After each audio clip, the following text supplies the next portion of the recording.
Good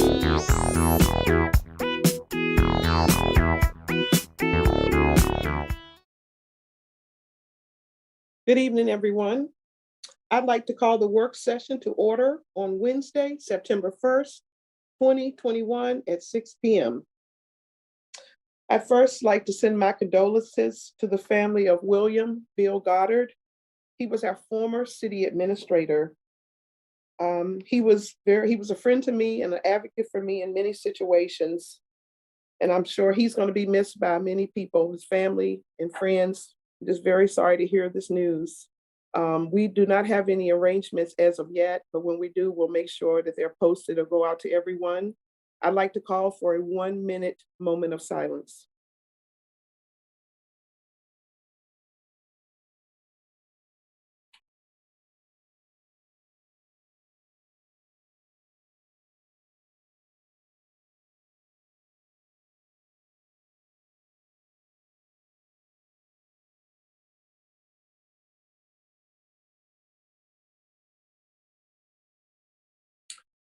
Thank you. Our first agenda item is a bid recommendation for automatic external defibrillators, AEDs. Chrissy Cornwell, with our emergency services manager, you have the floor. Thank you, Madam President. Good evening to the mayor and city council members as well. Before you is a memo dated August 6, 2021, recommending your approval of funds for the purchase of 31 automatic external defibrillators known as AEDs. This is the last phase of the AED replacement program, providing the city with a total of over 90 standardized state-of-the-art devices, which allow an automatic download of information directly to the Prince George's County Fire and EMS Department. In addition, the city has just conducted AED and CPR training in June to train police officers and other staff throughout the city. The funds to finish this program is at $49,285 and have been approved and programmed under the FY 2022 CIP. Thank you for your time and consideration, and I'd be glad to answer any questions you may have. Okay, we'll start with Councilman Les. Do you have any questions? I've got no questions. Councilman Signor. No question, Madam President. Thank you. Councilman Smith.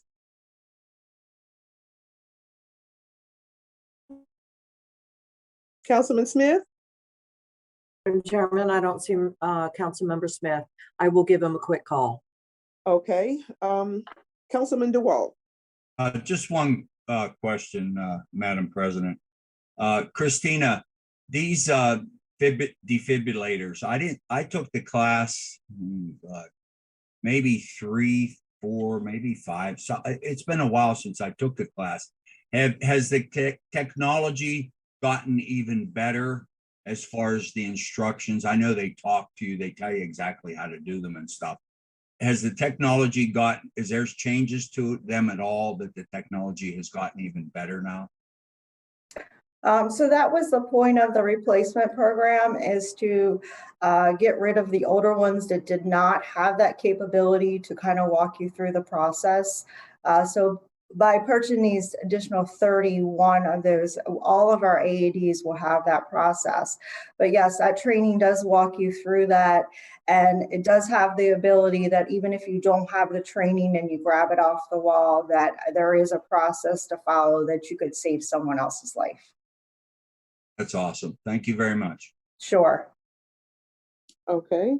If council is in agreement, we will award this bid at our next mayor and city council meeting on Monday, September 13th, 2021 at 6 p.m. Our next agenda item is a bid recommendation, generator, Granville, Gude Park. Chrissy Cornwell, you have the floor again. Great, thank you, Madam President.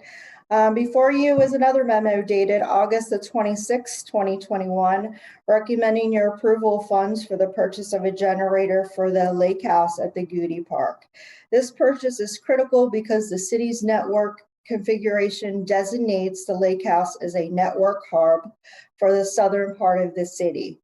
If a power outage would occur at the lake house, it would affect operations at the Robert J. DePietro Community Center to include wireless and our cameras. In addition, any other facility expansion that we may have in that area.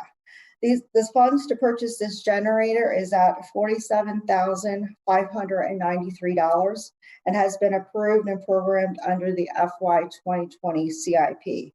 Thank you for your time and consideration. This project has been a joint effort between the Department of Information Technology, Department of Parks and Recreation, and the Office of Emergency Management.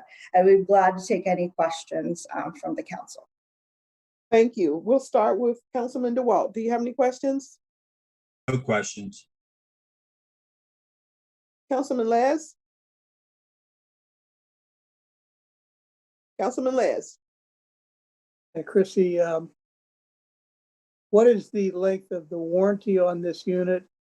And or does it have an extended maintenance period that comes with it? I'm going to actually defer that to Park and Recs. I believe they're the ones that got the quote for it. Okay. Hello, Mr. Liz. I do not have the extended warranty plan on that, but like all generators, we have a service contract that will come out and service them annually. So that would be part of that, as we do with all the other building generators. All right, Bill, if you just put a little note together and give that to all the council members. As I understand it, they have to be started up so often. Is that correct? Yes, we do. All of our generators run once a week. They start up on their own. It's a run, just one time. They run for 20 minutes, cool down for 20 minutes each week. Okay, excellent. And who's on from IT, Valerie? Is anyone I on just from IT? Yeah, Kevin's here. Oh, okay. Okay. So as I understand it, the boathouse is not an endpoint on the network. It's actually a hub. Is that correct? Yeah, we'll have, at some point here in the very near future, we'll have a core switch in there, and that any expansion in the southern part of the city will run through that lake house. All right, Kevin, is there going to be any redundancy for that? Or it'll be a single point of Eventually, failure? where we'll come back from the RJDCC down onto Van Duzen and make a connection as we run down to the hospital. Okay, I just want to make sure we don't have a single point of failure. Okay, thank you, Madam President. Thank you, Kevin. Councilman Signor? No question, Madam President. Thank you. Madam Clerk, were you able to reach Councilman Smith?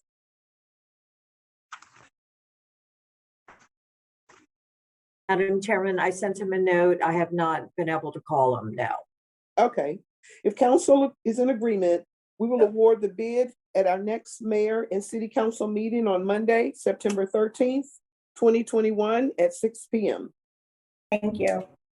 Thank you. Our next agenda item is a bid recommendation. Ammunition, Laurel Police Department. Chief Hamill, you have the floor.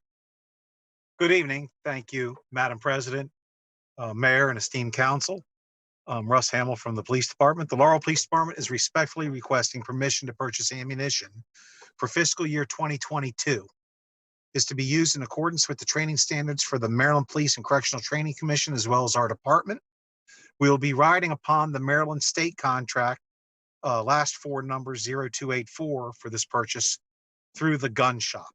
Funding for this requested purchase is included in the adopted FY 2022 operating budget and account with the last four numbers 2571 entitled ammunition purchases with a line item total of $60,000.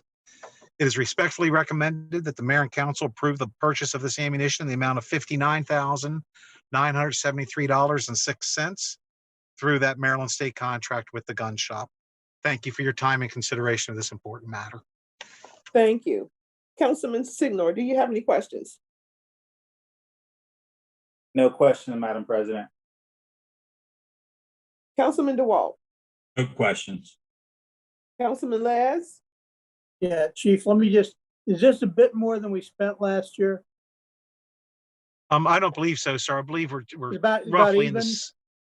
It might be just a little more, but we're about the same. Ammunition's kind of hard to come by. Yeah, but I read in the paper every now and. Okay, so, and this takes care of all the different types of ammunition we need, is that correct? Yes, sir. This will take care of our different weapons platforms. Excellent.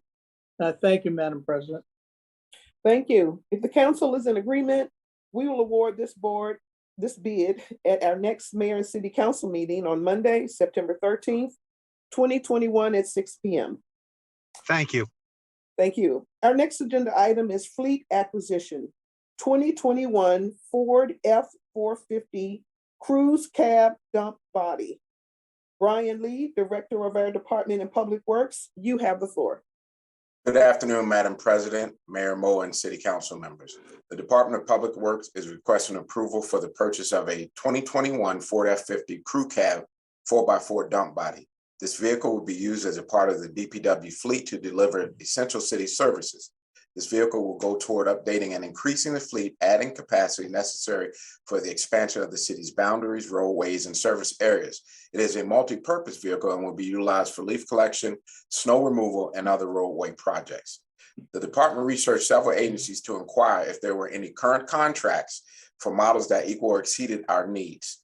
We identified Apple Ford of Columbia, Maryland as having a truck that met our requirements and specifications for the duties outlined above.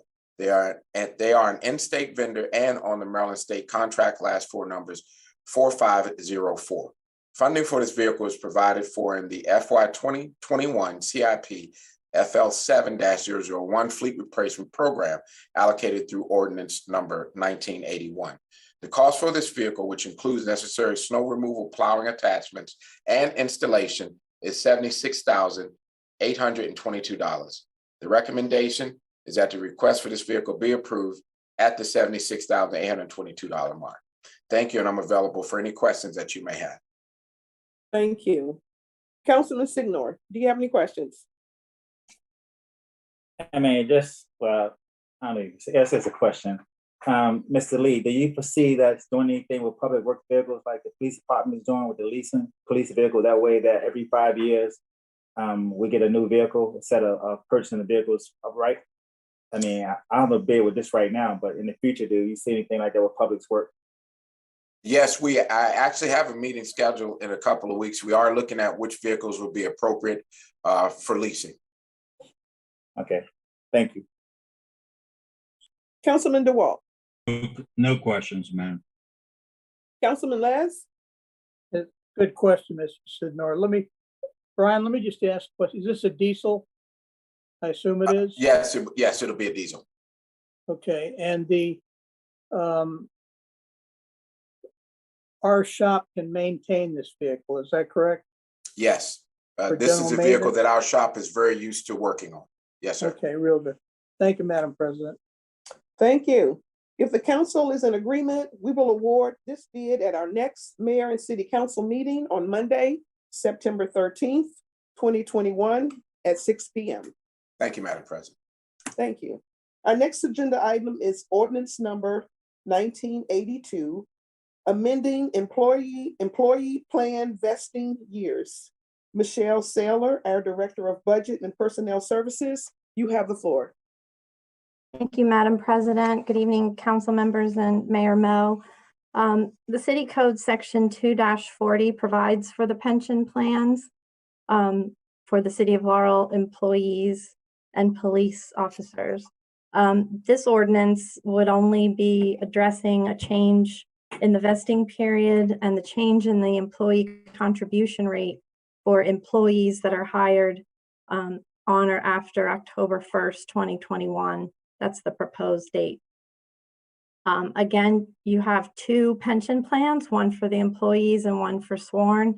We're not currently proposing to address the sworn police plan because of the provisions and terms in the current collective bargaining agreement. So this is strictly just for non-sworn personnel. So we would be changing the vesting period. It's currently 5 years, and we're proposing to change it to 10. And the rate of the employee contribution is currently 4.5%. We're proposing to change that to 5%, and that's every payroll that the employees contribute, mandatory contribution. So you've been provided with the ordinance as well as a copy of the memo from the chairperson of the Board of Trustees, Ms. Jan Abel. At the August 4th, 2021 meeting of the Board of Trustees of the City of Laurel Retirement Plans, the board unanimously agreed to recommend this move to the mayor and city council. And then you were also provided with the actual amendment document. This is the 7th amendment to the plan. So I would be happy to take any questions. The attorney to the pension board, Ms. Marika Ostendorf, is also on the call. And Mayor Mo may have some things to say as well. Okay, thank you, Ms. Saylor. Councilman Les, do you have any questions? Yes, Madam President, if I could, before we open it up. Okay. Thank you, and I thank Michelle for giving a good overview. I think it's fair to say for quite some time we have been talking about the pension fund and making sure that it's sustainable throughout the years and making sure that it's there when we have people retire. We did ask the board to take a look at some things that would make sense to help make it more sustainable throughout the years. And I want to thank the board for doing that. So that's kind of why you're seeing this before you. We also wanted to make sure that it was fair, didn't touch anybody that's already in the system. And as you heard, we would not be able to do anything until we talk with the police department, Turn Order Police Lodge 11, when their contract comes up. So that we started with the city employees. And I don't know if Marika has anything to add before you open it up, but she's on as well. She's the attorney for the board. Thank you, Madam President. Thank you. Marika, do you have anything to add? Yes, the only thing that I would like to add is that the proposal would be to amend the plan for new employees that are hired on and after October 1 of 2021. So that the new vesting requirement and the new employee contribution requirement would be for new hires. Your existing employees would stay under the old rules. And especially with the 10 years of service, we look to see whether that was a vesting period used by other municipalities, and it is. The state of Maryland switched to 10 years ago. So we are just getting back in line with the state of Maryland. You are aligning yourself with other jurisdictions. Thank you. Thank you. Councilman Les, do you have any questions? I've been a bit vocal about the pension plan since I came on the council. One of the things I was asked to do by Mayor Casula was take a look at the pension plan for the city. He was on the state pension plan before he came to the city, on the board. And then I had discussions with the mayor and in order to ensure that people that are currently in the plan are paid what they're promised under the contract they signed with the city, I think we've put, and Michelle, you'll have to correct me if I'm wrong, in addition to the suggested contribution by our representatives, we put, I think, almost $3 million additional in. Does that sound right, Michelle? Yes, sir. Okay. And I think that our percentage is now, we can see movement in the percentage of the funded liability has climbed from the low 70s and we're getting up close to 80 now. Is that correct, Michelle? Yes. So I think that's a tribute to the councils and the mayor in ensuring that people that do the real work for the citizens are given what they're promised in their plans that they signed for. So I have no problem with this. As Marika says, my travels around the United States for National League of Cities and in my other job, spent a lot of time talking to police chiefs and to mayors and city councilmen and commissioners. They were a bit surprised at the amount that we request our employees to pay in. If I remember correctly, in San Francisco, they're paying in 12 point something %. And as part of their retirement, it just as we have continued to participate in Social Security, employees out there, some employees in some of the positions cannot retire until age 62 because part of the retirement is considered the Social Security. But don't forget, the city pays into that too, in addition to the employees. So I'm fine with this, Madam President. Thank you. Councilman DeWalt. Just a question for Marika. The other than the revenue that's generated from the increase in the employees' contribution, building up of the revenue in the pension system in this percentage of 80%, what they talk about all the time. Is there any other benefits that you see in the future that are going to occur as this increased revenue as far as the pension system for the, now this isn't the police department, this is strictly for the city employees.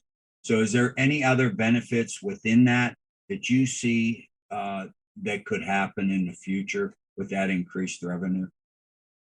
I don't think that there's any discussion right now about enhancing the employees plan. I think the mindset is, as Mayor Most suggested, is to sustain the plan right now. We've had, at the last meeting, we had a report from the plan's co-fiduciary for the investment of the plan, and that was Mr. Al Morrison from Asset Strategy. And he was stressing to the Board of Trustees that the ability to earn good returns for the next 10 years will be challenging, and that he was saying that even the estimated return for the long-term equities, which has typically been 7%, he said it's dropped down to 6.5%. And there's other instances where he said the ability to earn a reasonable return is going to be harder and harder. So much so that the board is even having preliminary discussions about alternative investments. So in response to your question, Mr. DeWalt, right now, no. No one is looking to enhance the current plan provisions. They're just looking to retain them. And this is the way to try to retain them. But not yet. I hope we're all wrong and that the investment person does great and everything keeps going, and then the plan could be enhanced, but I don't think it's at a point right now. Thank you very much. Yes, sir. Councilman Signor. Thank you, Madam President. I have a few questions and some comments as well.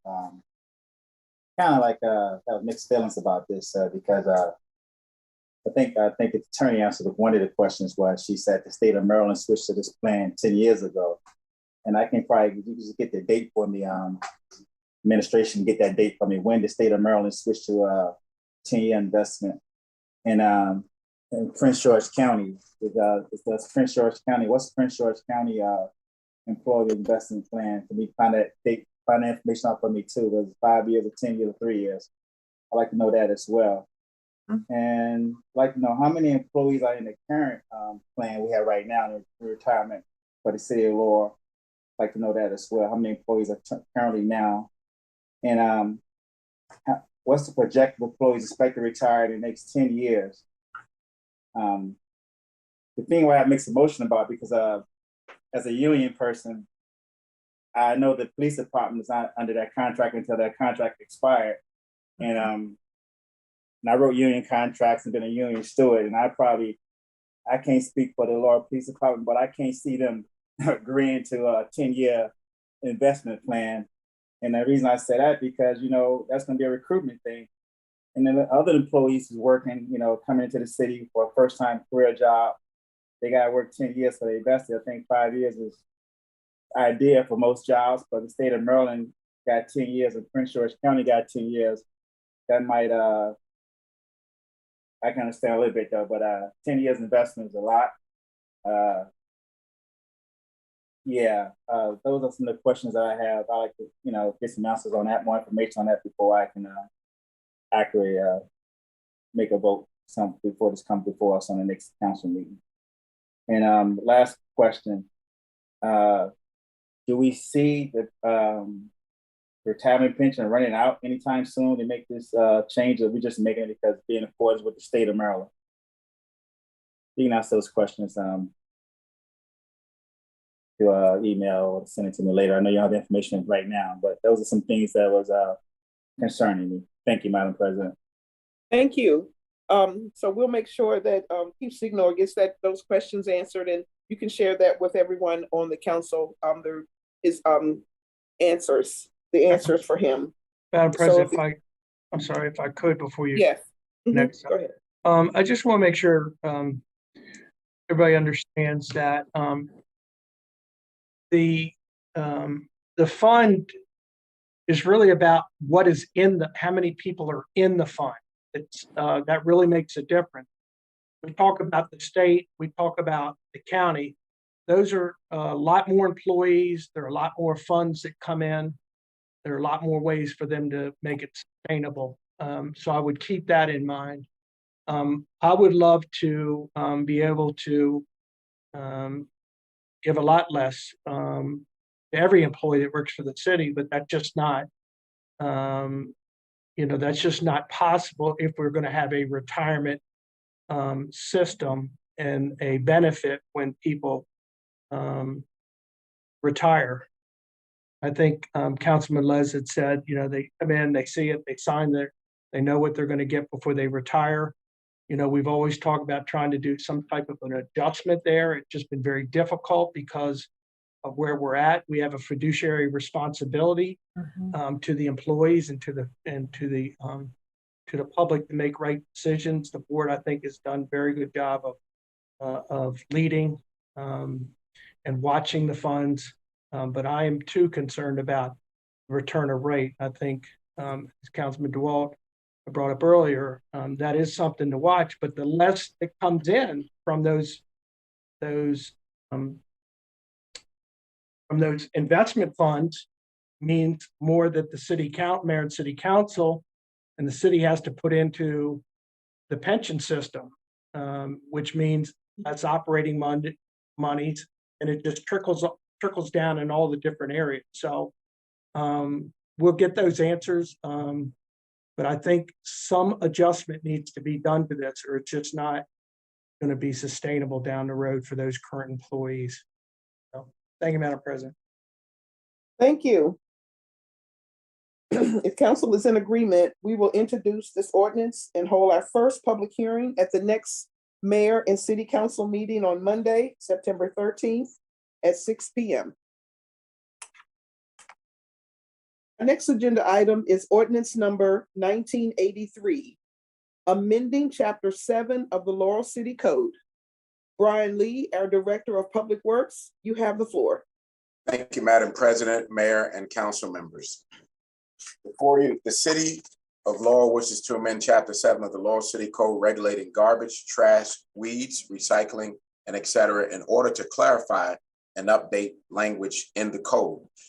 You all have a copy. It's very extensive. I'm only going to highlight some of the areas that I want to point out to you, and then I'll be open to any questions and can resolve any questions you may have prior to the next meeting. If you go down to findings section 7.1c, the city council further finds and determines that the excessive accumulation and illegal dumping of discarded bulk items, such as but not limited to old tires, automobile parts and batteries, dilapidated furniture, junk household appliances, empty hazardous material containers, and construction materials, waste on improved and unimproved property, readily threatens or endangers the public health, safety, or welfare by reason of the fact that such property is or may be reasonably become infested or inhabited by rodents, vermin, mosquitoes, or wild animals, or may reasonably cause disease, or may reasonably constitute a present and potential fire hazard contributed to environmental runoff, and singly or in combination thereof is hereby prohibited. These are changes that are necessary, as you're well aware of the environmental changes and the hazards that are taking place in the city. Moving on through in section 5A, it shall be unlawful for any person to dispose of waste of any kind or quantity as outlined in section 7(1)(c) and section 2 upon any private property or in any water course or source of water supply within the city. As you know, that there are very many Patuxent River advocates, and this is something they've been wanting to make sure that we're also addressing, is how we get the hazards and the garbage out of the waterways around the city. So I think this will address that. I only have 2 more sections to highlight very briefly. Section 32B under the recycling program. Licenses and owners of single and multi-family rental facilities and condominiums shall provide an opportunity for tenants to recycle designated recyclable material in the same manner as solid waste disposal, including convenient and accessible location with signage. Establishment of such programs will be verified by the City of Laurel. Also, as you all are well aware, we're trying to move forward with our recycling campaign and make that much more aggressive in the city. And I think this addresses that. And finally, I will highlight section 7-32C, which gets to prohibited plastics. Thin plastic films and plastic bags are not allowed and shall not be picked up with the city's recycling collection. This includes, but is not limited to, grocery store bags, plastic wrap, shrink wrap packaging, etc., and other materials prohibited by the county recycling facility or the Director of Public Works. All recyclables shall be placed loose in the recycling receptacle and shall not be placed in plastic trash and or plastic grocery bags. Other prohibited materials, polystyrene, which is basically styrofoam, is not accepted, nor packing peanuts in the city's curbside recycling program. Madam Chair, Madam President, this aligns with other recycling and other environmental laws that are coming up across the country and municipalities as we see recycling programs that can and can't take certain items. So these are just some of the highlighted items I'd like to highlight, and I'm asking adoption of the revision of Ordinance number 7, Chapter 7. Thank you. Thank you. Councilman Les, do you have any questions? I'm fine with this. Councilman DeWall? No questions. Councilman Signor? No question, Madam President. If the council is in agreement, we will introduce this ordinance and hold our first public hearing at our next mayor and city council meeting on Monday, September 13th, 2021 at 6 p.m. Our next agenda item is ordinance number 1984, amending Chapter 18, air conditioning rental units. Mayor Mo will go first, and then Milena Waringa. I'm sorry, I may not be pronouncing your last name correctly, but Mayor Mo, you have the floor. Okay, thank you, Madam President. I think we're all aware that we got some emails and some have gotten calls regarding some of the properties, rental properties that have not been providing air conditioning and or maintaining their air conditioning. Most of this will be in the older part of town. Anything that's been built over the last several years is required to have all of that. One of the things that we did, instead of saying a single air conditioning unit or an air conditioning window unit, was instead of that, I felt it was better to change the temperature so that if we were to, and a lot of people keep talking about Montgomery County, which I'm familiar with, Montgomery County's was requiring air conditioning units. The problem was they still maintained it. I think it's still at 80 degrees. I think that's part of the issue with some of the calls that we've gotten, that they felt that 80 degrees was too high. More importantly, some of the older rental properties around town may require additional upgrades to electric. There may not be plugs that are close to the windows, which will, in some cases, people use extension cords, cause fire problems. We felt the best way to do this was to require the temperature, and we put it 73 degrees, that it must be maintained at 73 degrees in the hot weather. And we would leave it up to the property owners to either, they may want to do window units, they may want to try to do central air, they might want to put fans, or whatever the case may be. We put that back onto the property owner, but the temperature would go from 80 to 73 degrees. I think it's a better way to proceed, and I think it can be enforced through code enforcement, and we're not dictating how they're going to make these units run. Leave that up to them to get to that temperature level. So that is what the administration has come up with, and we will answer any questions that you all may have. Thank you, Madam President. Thank you. Next is Melanie Waringa. She's our Deputy Director of the Office of the Fire Marshal. You have the floor. Thank you. Good evening, Madam President, Mayor, Council members. Before you is Ordinance 1984 as required by the City of Laurel Code, providing legislation to amend Chapter 18, Building and Building Regulations. This ordinance will require the installation and maintenance of air conditioning systems. This legislation was written to provide relief from the rising environmental high temperatures to occupants of our rental properties. Thank you for your time and consideration, and I'm here to answer any questions you may have. Thank you, Okay. Madam President. Thank you. Councilman DeWalt, do you have any questions?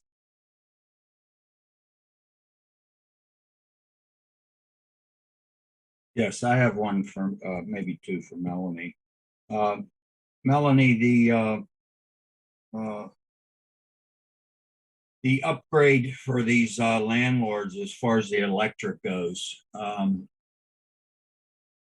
don't you think it's a plus that some of these older homes, just like my home, that at least if we got one of your specialists who deals with electric to get into that household where, they might use a window unit.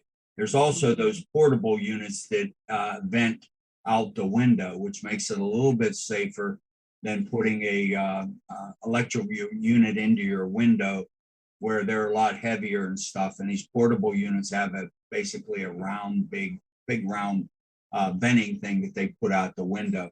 And is it like with me, when I called to get a simple little electric thing done in my house, I used Thompson Electric, which is local, and they came out and they said, they encouraged me because they inspected my box, inspected the wires coming in. They said, you for safety reasons, you need an entire new service. Mm-hmm. And did it cost me some money? Absolutely. But you're looking at a big, huge safety factor. And I look at this, not only is it going to help our citizens, and it's going to get them air conditioning that they desperately need. And I've said from the beginning, if you don't think this ordinance is needed, wait till a really hot day, like 2 days ago, and shut your air conditioner off for 24 hours and give us a feedback to it.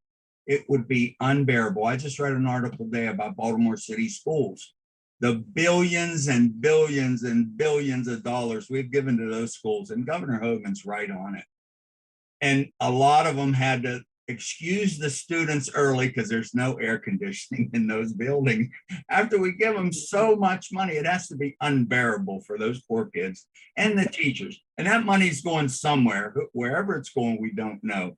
But I think not only for the safety of people that actually need air conditioning to at least breathe and survive, but even getting in there, and you know your inspectors, and I know Mike, who's the electrical inspector, and he does a heck of a job when he came into my house and even looked at it, and he's going to look at things that pop out that I had no clue about. So I just think, I think it's an absolute fabulous ordinance.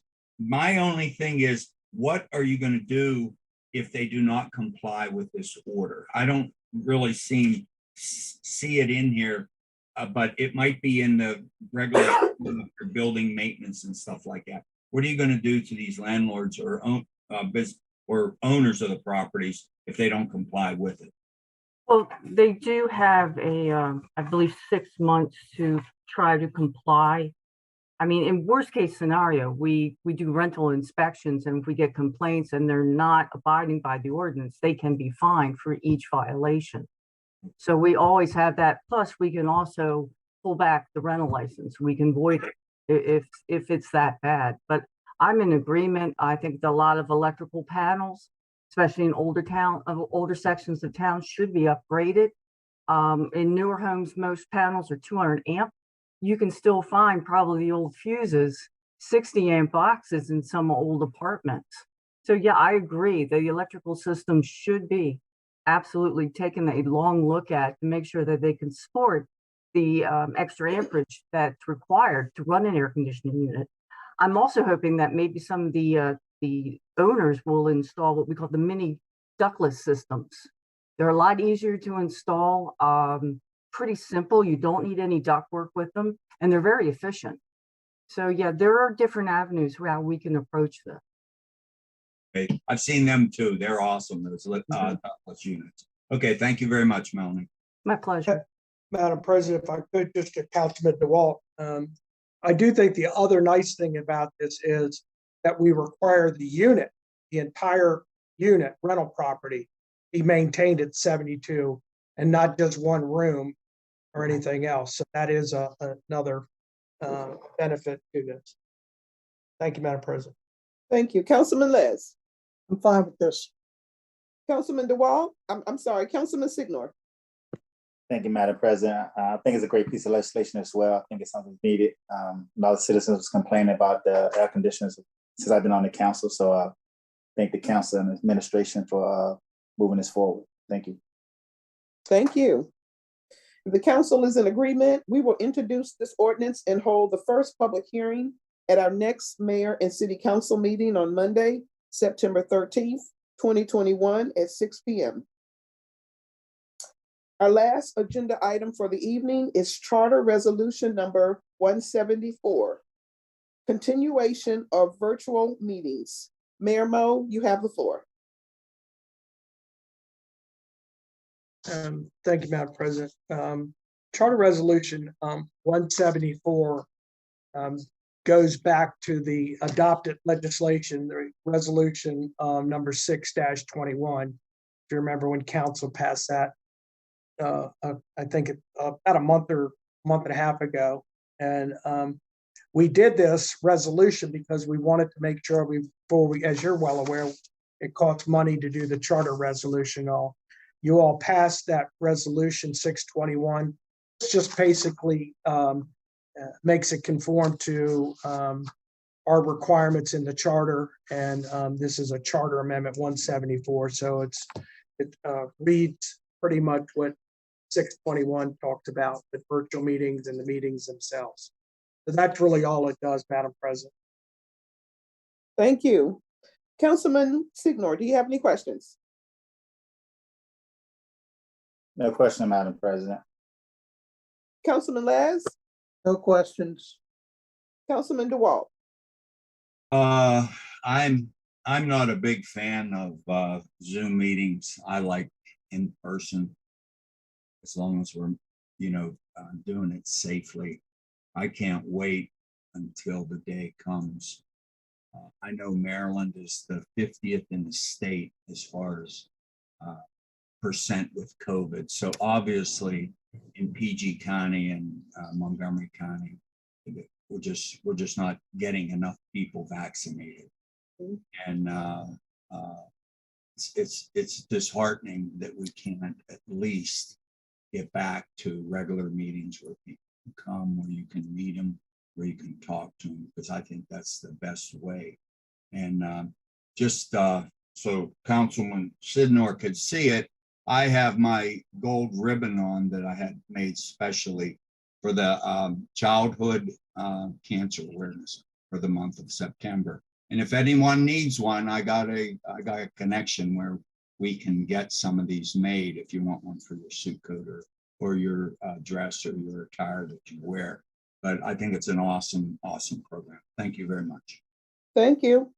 If council is in agreement, we will introduce this charter resolution and hold our first public hearing at our next mayor and city council meeting on Monday, September 13th, 2021 at 6 p.m. If there's no further business to come before the mayor city council meeting work session, this meeting is adjourned. Everyone be safe.